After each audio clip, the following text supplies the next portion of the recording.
Hello and welcome to Big Dash Knows. Big Dash knows what? New York Giants football. Let's go. Football is right around the corner. It is right around the corner. We are in week 3 of the preseason, the final game of the preseason, and then the regular season starts right after that. It is Jets week, Snoopy Bowl week. This game used to have a little bit more excitement to it, but with not knowing who's playing and this, that, and the third, the game really doesn't matter anymore to me. I mean, and that's just my personal opinion. Again, you still want to beat the Jets. We always want to beat up on a little brother. But, I mean, it loses a lot of luster when you don't see the starters playing, or if you don't know if the starters are going to play. But this is going to be a practice update for today. We got a lot of news today. We had the GM, the assistant general manager, also Brian Dable at the podium today. Got some quotes from what those guys were talking about. Going to talk about that a little bit later. But again, man, how excited are you guys about the season being right around the corner? We have cut day a week from today.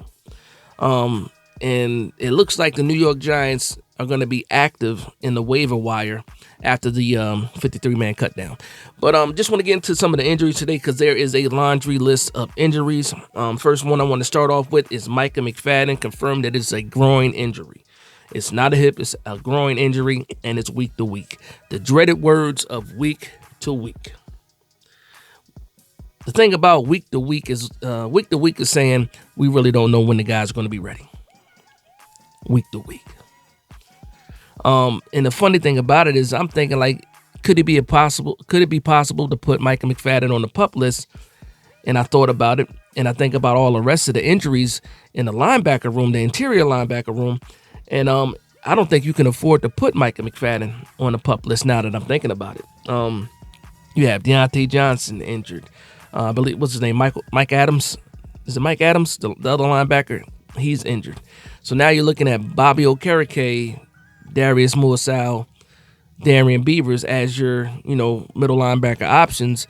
You also do have, Isaiah Simmons that can also play that middle linebacker role.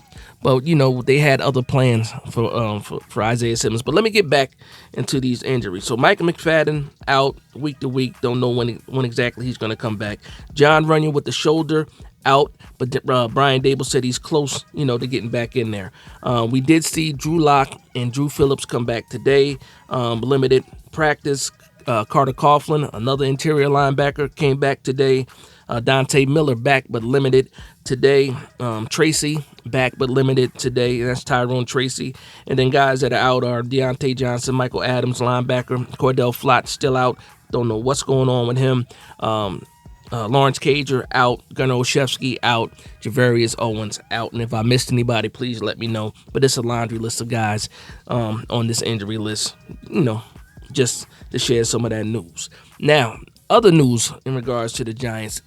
Giants made a move last night with Andrew Thomas's contract.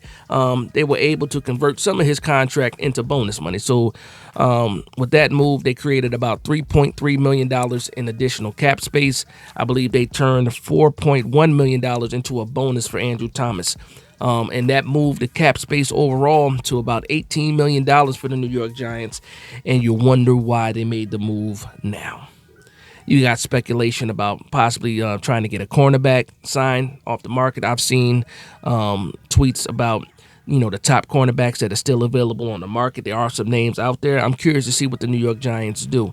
But you also need operational money throughout the year. So right now with $18 million in cap space, about $10 million, you roughly want to keep about $10 million in operational space, throughout the season. But we'll see what happens with that.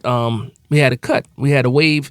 Ryder Anderson, a guy that I thought was going to actually be a starter on the defensive line, didn't have the strongest camp. But prior to camp, starting, Ryder Anderson was one of those guys that was listed as a possible 3-tech starting defensive lineman or either heavy in the rotation. He gets waived, injured. And with that move, we also picked up some UDFAs in the secondary. We also picked up another, I believe is a UDFA out of Coastal Carolina, safety. I do have his name written down here, Clayton Isbell. Now, the thing that's interesting about Clayton is that 6'2", almost 220 pounds. I'm assuming he's a physical type of safety. I would assume with those measurables, but I don't really know, and I haven't seen the write-up on Isbell, so I have to do a little bit of more research on that. But I will say this, when you get into this part of the preseason and you're signing guys that are relatively unknown, they're usually just camp bodies. You want to finish the preseason without getting more of your guys hurt, without having to play your starters or rotational players more in that last preseason game. So you look to fill the back of the roster up with some bodies in order to preserve the guys that are making the 53. But everybody has a chance, and I don't want to sit here and look down on that move and give up on somebody's hopes for playing in the NFL. The New York Giants also waived wide receiver Dennis Houston. We know he had the injured hand, was walking around in the cast and I believe it was a hand wrist type injury. But he started off with a pretty strong camp. He was making plays in training camp, and then he got injured and he couldn't get back in time. And then ultimately he's become waived. Now the thing about that is he wore the number 88. And right now, the big news with Malik Neighbors is what number is Malik Neighbors going to wear. So all those people that ordered those number 9 jerseys, stuff like that, he already said that, he wasn't going to pay for the number 9 jersey. He also said that he was not interested in the number 88. I am curious to see what number Malik Neighbors actually picks. And whenever he does pick a number, it's probably going to be one of the highest selling jerseys probably that first week once it goes on or once it's available, for sale. All right, so we do have some quotes from Joe Schoen, and nothing really crazy, but he was asked a couple of questions about roster cuts and things like that, and then he said that Brian Daboll does most of the talking when it comes to cutting these players. He said he does not like, cutting players, and I understand that as a GM you have to do it, but I do understand that there's a certain relationship between the coach and the player, and getting cut and that news coming from your head coach is a lot different from coming from the GM. Your coach is a guy that's there with you every day, working with you every day. So getting that kind of news probably lands a little bit better when it's coming from the head coach. He also talked about the rosters, the roster cut down in regards to how many players, that they have already penciled in of making the 53. And they gave a lot of information actually. So he asked the coaches, he wants to know, 22 players on offense, 22 players on defense, to give him an idea of the people that are making the team. That way, when it gets down to those cuts, they can already eyeball some guys that can possibly hit the waiver wire. And that's just very interesting to me. So they have he said, just under 51 players that they have penciled in making the squad.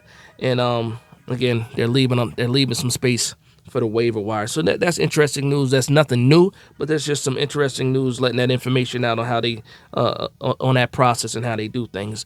Brandon Brown also at the podium today. He talked about a few things, and it was so much stuff I wrote down my notes. I'm just going to go through the notes here. He did talk about how young this roster was, but still happy with the process of the roster building. Got young guys that are contributing. He's happy with that. Evan Neal came up as a subject today, and Brandon Brown did comment on Evan Neal, and I guess people were talking about, how long before you can give up on a player and this, that, and the third. And he said that, you want to give a player at least 3 years. At least 3 years to develop before, you make a different kind of move. And to me, I'm like, yes, I can hear that. I can see that. But that player has to be available. And one thing about Evan Neal is he hasn't always been available due to injuries. And then also when he was available, the gameplay wasn't up to snuff. So I'm curious to see, how that thing pans out for Evan Neal. But he did say that he had faith in Evan Neal. Let's see what else he said. He also wanted to give credit to the area scouts for Elijah Chapman. So he's giving credit to the scouts for Elijah Chapman. Those guys were in the area. They had the write-ups for Elijah Chapman, brought that, to Brandon Brown and Joe Schoen, and look what happens. A guy that is a UDFA with a good chance of making this team. And in my opinion, he already made the team. I welcome him to the New York Giants. The question is he going to be a starter or just heavy in rotation?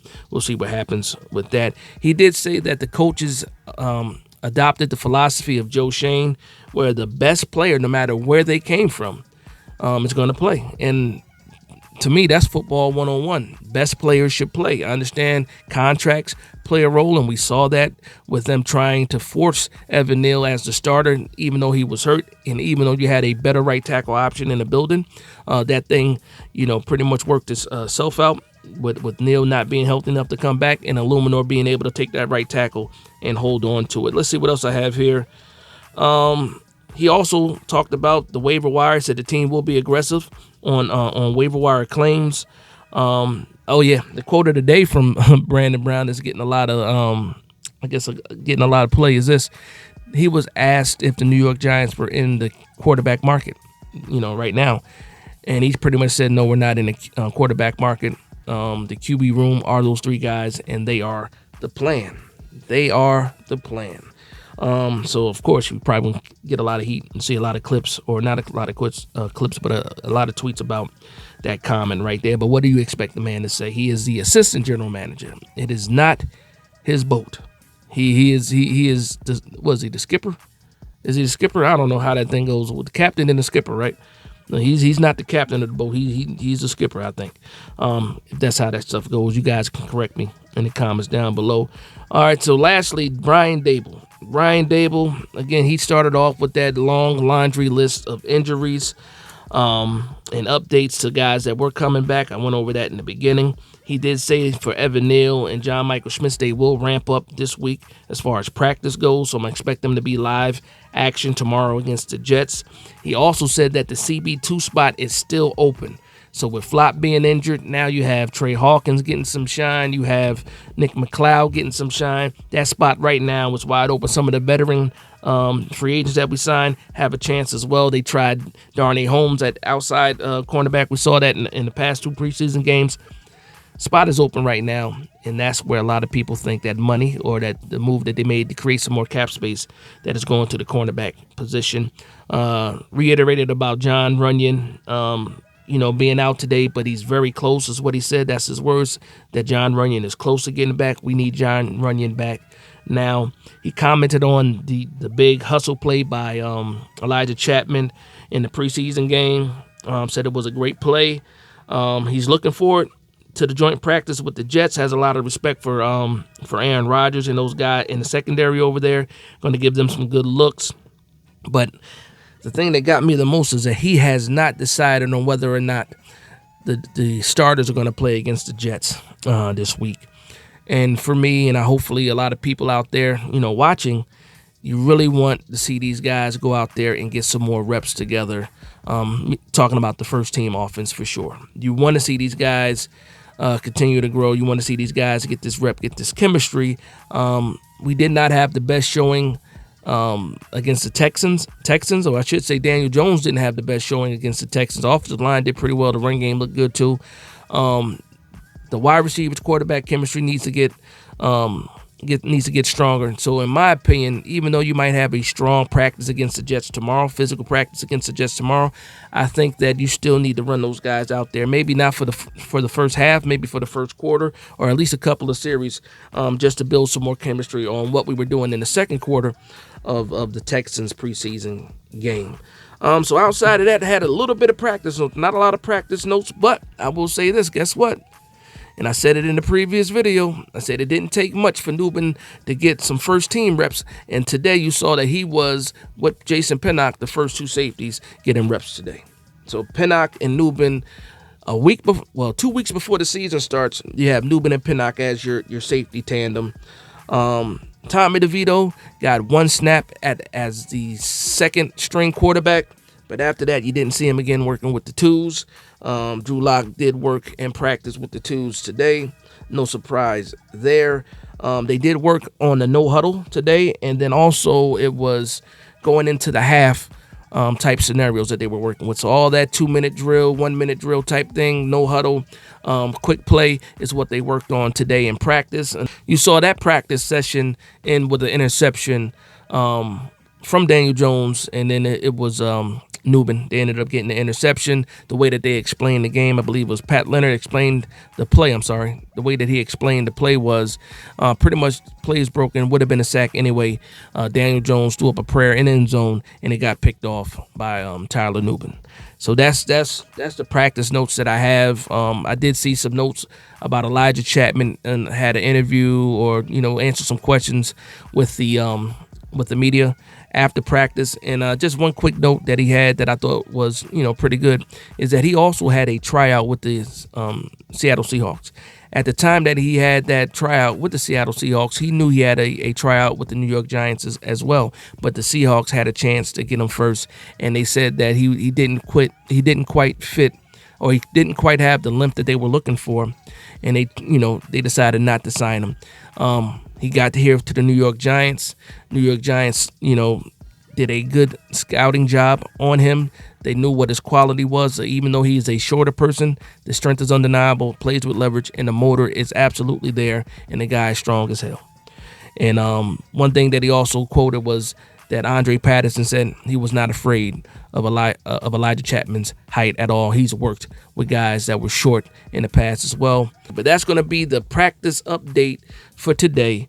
Joint practice with the Jets tomorrow. Probably do another video about that tomorrow. But that's it, man. Let me know how you guys feel. Let me know what you guys are thinking about in the comment section down below. But with that being said, I want to thank everybody for vibing with me. Please like, comment, and subscribe.